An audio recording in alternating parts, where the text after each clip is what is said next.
We are just finishing up legislative language to encapsulate all the agreements that we've come to, all of the major issues. All of those have largely been agreed to.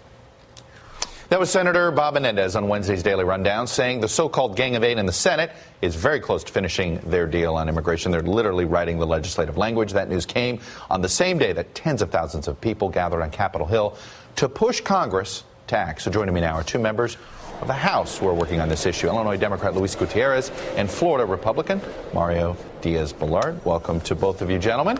Thanks, Todd. Thank you. Congressman Gutierrez, let me start with you.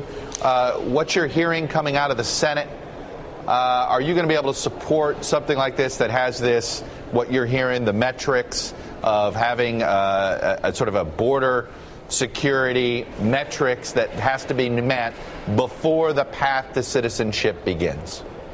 Look, I've had it explained to me by Senator Schumer and Senator Bennett and my own Senator Durbin. And Bob Menendez has been doing this. Menendez has been doing this for decades. He understands. They have convinced me that what they have agreed to is a path that is reachable, to American citizenship. But most importantly, they are going to protect 11 million people from deportation, give them work authorization, learn English, pay your taxes, get a background check, and make them right with the law.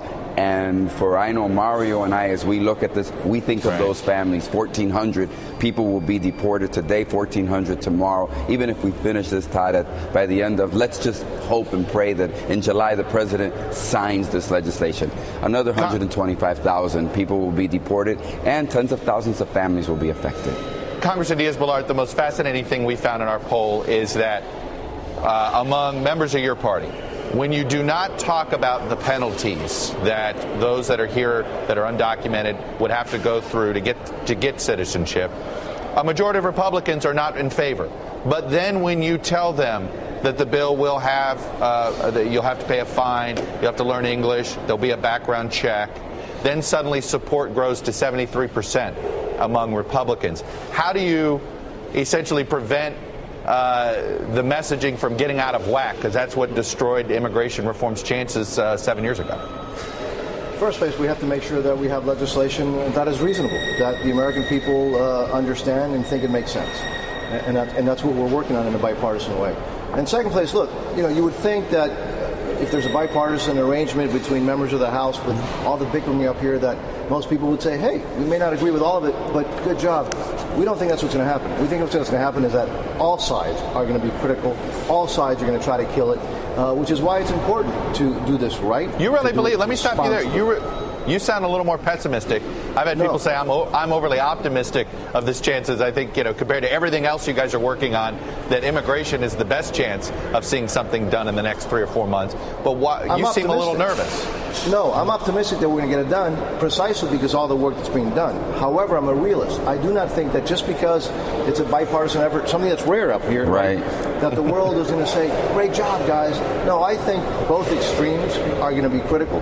The important is to stay on the issue, to focus on the issue.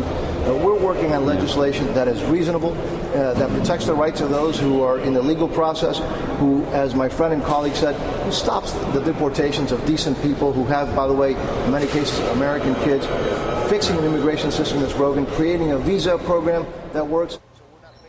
What Mario is saying, Todd, is that, look, Democrats are taking into consideration Republican concerns and priorities, and let me just say at the same time, they are taking. So it's a bipartisan approach. It's a comprehensive immigration bill. So there are going to be parts that are going to be more acceptable, likable to certain sectors of 435 members of the Congress of the United States. Yeah. But I'm sure once the senators unveil theirs, and we shortly thereafter unveil ours, as I expect we will, then I think what you're going to hear is people say, pick and choose different parts. But it's going to be a comprehensive immigration reform bill. And I got to tell you something.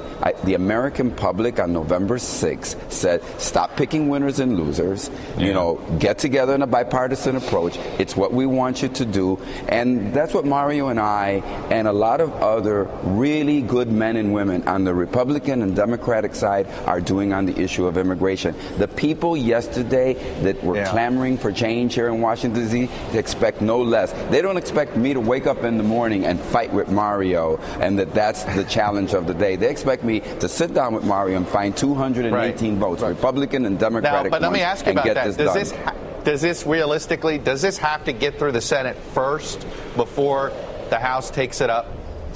I don't think so. I think we have our own process. I mean, in the House, we've been working for a long, long time, and we think that we have a very good piece of legislation that we hopefully will be able to unveil shortly.